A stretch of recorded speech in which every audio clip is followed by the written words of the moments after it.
Bienvenue dans Réflexions sauvages. Ici, c'est l'endroit où on se lâche. On parle de ce qui nous fait vibrer et surtout, on dit les choses comme elles sont. Je suis Andy et ensemble, on va explorer la vie sans filtre, les relations, le self-love et toutes ces petites réflexions qui nous rendent plus fortes. Installe-toi confortablement, prends un café, un thé ou un verre de vin et prépare-toi à des discussions 100% vraies, pleines de rire et de réflexion.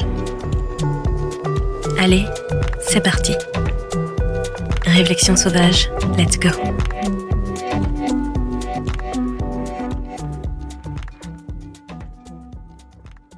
Série Endo Stories, ma belle. Mon plus un relou à vie. Épisode 3. Les pires expériences médicales et familiales. Ah, les gynécos ambiance destroy. Parfait pour casser l'ambiance en 2 secondes. C'est dans votre tête, mademoiselle. Ben non, chérie, c'est dans mon utérus, merci. Et puis, la famille. Ah, la famille, t'as mal? Fais un bébé. T'es crevé? Secoue-toi un peu. T'as des douleurs de l'espace? Mets-toi un coup de pied aux fesses et vide le lave-vaisselle, cocotte. Non, vraiment.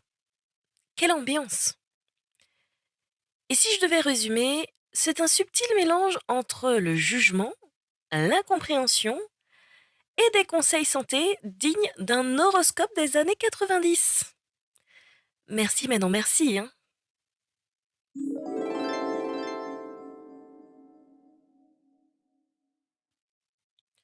Entrons dans le cœur du sujet. Je pense qu'on peut le dire clairement. Si on faisait un bingo des remarques foireuses et des diagnostics sortis du chapeau, je pense qu'on serait toutes millionnaires. Parce qu'il y a vraiment 2 teams dans cette histoire. La team médicale, qui parfois te donne l'impression que ton corps est une devinette, et la team famille-amie, qui, malheureusement, en voulant bien faire, t'enfonce dans le canapé encore plus profond que ta douleur.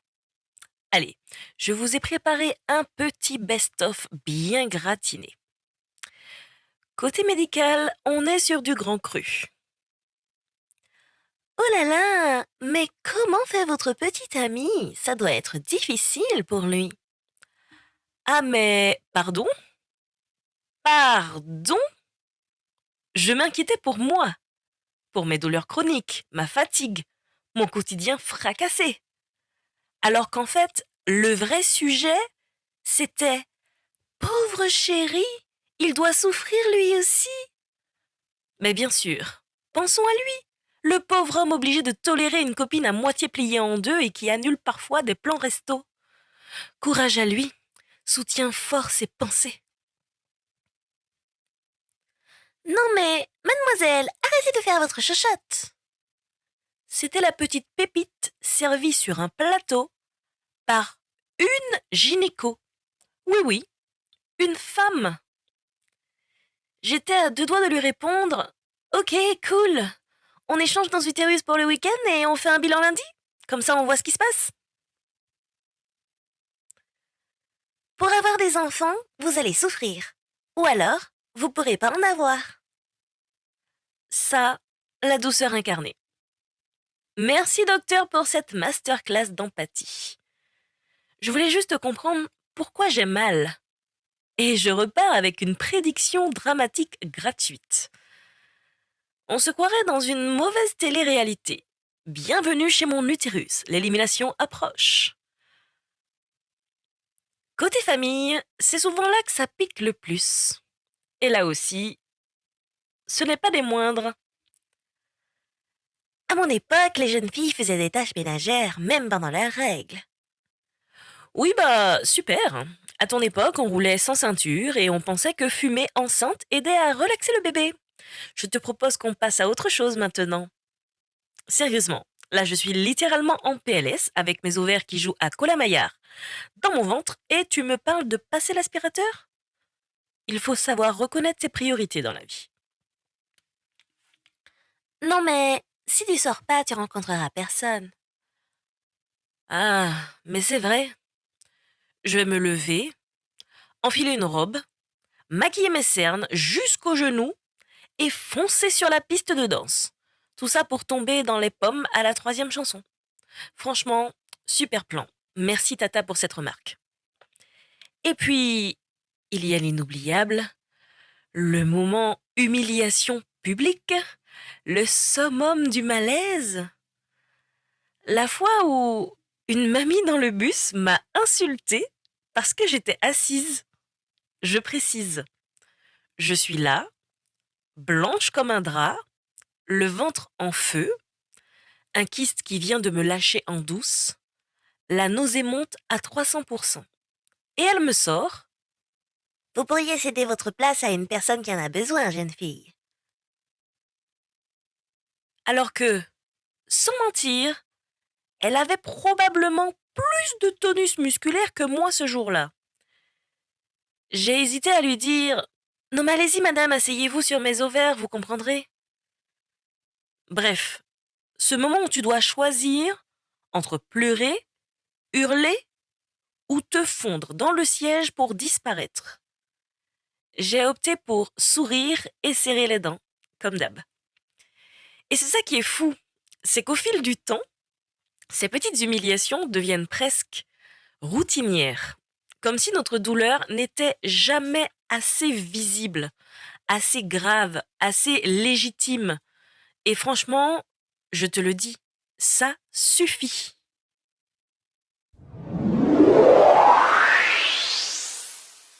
La minute réflexion sauvage. Le truc qu'il faut comprendre, c'est qu'à force de se prendre ces remarques nulles, tu doutes. Mais vraiment, ça s'infiltre sans que tu t'en rendes compte. Au début, tu te dis que ça va passer, que peut-être que c'est toi, que tu dramatises. Oh, allez, je suis pas en train de vivre l'apocalypse, c'est sûrement moi qui supporte mal la douleur. Et puis, quand tu entends des tu devrais te forcer un peu, mais c'est normal d'avoir mal. C'est psychologique, non? Bah finalement, t'intériorises. Tu t'enfermes. Tu fermes ta bouche et tu tentes d'avancer en serrant les dents. En te disant que si les autres, eux, ils y arrivent, bah toi aussi, tu devrais pouvoir. Alors qu'en fait, les autres n'ont juste pas ce que tu as. Surprise. Et ça, c'est hyper violent. Parce qu'on finit par s'auto-trahir, par se forcer à sortir alors qu'on n'a plus de batterie. À dire oui, oui, ça va, alors qu'intérieurement, c'est Hiroshima. À minimiser notre douleur pour ne pas être la relou de service. Celle qui annule encore, celle qui dit non encore, celle qui fait encore la chochotte. Mais tu sais quoi? Aujourd'hui, si j'ai bien compris un truc fondamental, c'est que personne, absolument personne, n'habite mon corps à part moi-même. Donc devine qui est la mieux placée pour savoir quand ça va et quand ça ne va pas. Bingo, t'as trouvé, c'est moi. Et ce jour-là où j'ai accepté que mon ressenti avait plus de valeur que l'avis d'un médecin, expéditif ou du cousin relou au repas de famille, hein, là, j'ai repris le pouvoir. Et franchement, il y a une vibe incroyable à se dire, non là, stop. Je pose mes limites, j'écoute mon corps, et tant pis si ça déplaît. Tant pis si ça emmerde. Tant pis si ça dérange. Tant pis si ça sort du script social de la fille polie et discrète. Maintenant, je suis devenue l'experte internationale de mon corps. J'ai le brevet, les diplômes, les heures sup et même les mentions très bien. Et crois-moi, le jour où tu prends cette posture-là, où tu te reconnectes vraiment à ce que tu ressens, à ce que tu vis, sans honte et sans peur du regard des autres, c'est pas juste puissant, hein, c'est libérant. Et là, je te jure que plus personne ne peut te le faire à l'envers. ni le médecin qui soupire quand tu lui expliques tes symptômes, ni la collègue qui te sort « Ah mais moi aussi j'ai mal au dos, c'est pareil !» Non chérie, c'est pas pareil. Ni même ta propre petite voix intérieure qui doute parfois encore un peu. Tu sais, cette petite voix impostrice. Parce que maintenant, tu sais. Et quand tu sais, tu t'imposes. Avec calme, assurance et un regard qui dit clairement « Merci, mais je gère. C'est mon corps, mon rythme, mes règles du jeu. »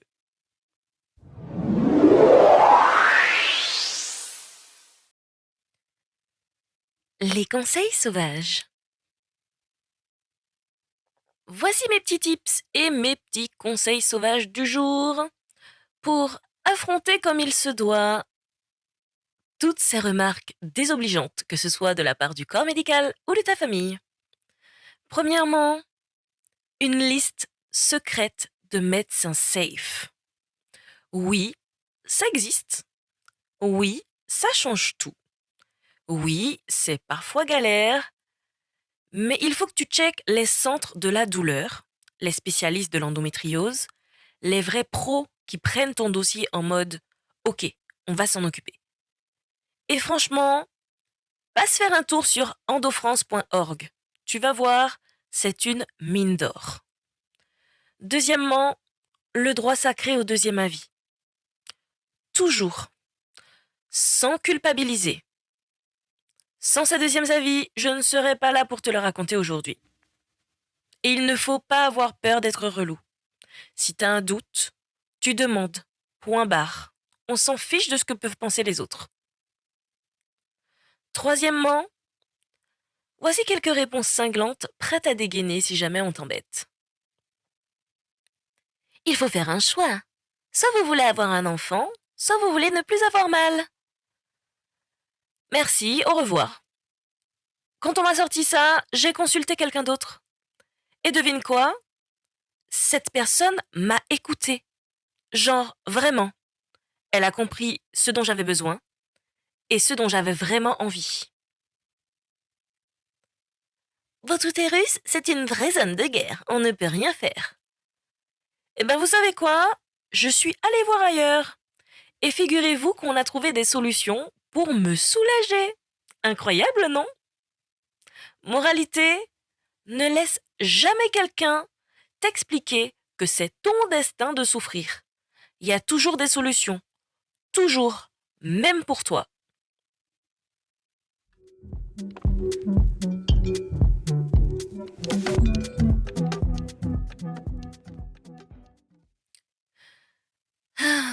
On va pas se mentir. C'est épuisant. C'est usant. Et c'est parfois décourageant. Je suis bien placée pour le savoir. Parce qu'entre les médecins qui te regardent comme si tu venais de leur demander de te greffer une troisième jambe, les remarques lunaires du type « Allez, un petit Doliprane et ça repart !» et les journées où ton propre corps te met à genoux, au supplice. Faut avouer qu'il y aurait de quoi balancer l'éponge et même le seau entier. Mais bordel, on tient bon. Et rien que ça, je pense que c'est déjà une victoire immense. Une masterclass de résilience. Un exploit quotidien qu'aucune médaille olympique ne viendra récompenser. Mais qu'on porte dans notre dignité, notre humour et nos silences bien placés. Alors toi qui écoutes ce podcast, lève la tête, remets ta couronne, ajuste-la même, qu'elle brille un peu plus. Et surtout, rappelle-toi qu'on a en nous une force que peu de gens comprendront jamais. Une force tranquille, une force qui fatigue, oui, mais qui jamais, et je dis bien jamais, ne disparaît. Ce mal silencieux, c'est notre combat de chaque jour. Sans projecteur, sans standing ovation, mais avec un courage de folie et une classe légendaire. Alors qu'il fasse bien attention ce foutu mal invisible, parce qu'il a trouvé à qui parler. Je vous fais des bisous mes Warrior Queen, on lâche rien On avance, on rit, beaucoup, on pleure parfois, et surtout, on vit à fond. Je vous donne rendez-vous vendredi prochain pour un nouvel épisode des Ando Stories. Et d'ici là, prenez soin de vous, écoutez-vous. Bisous.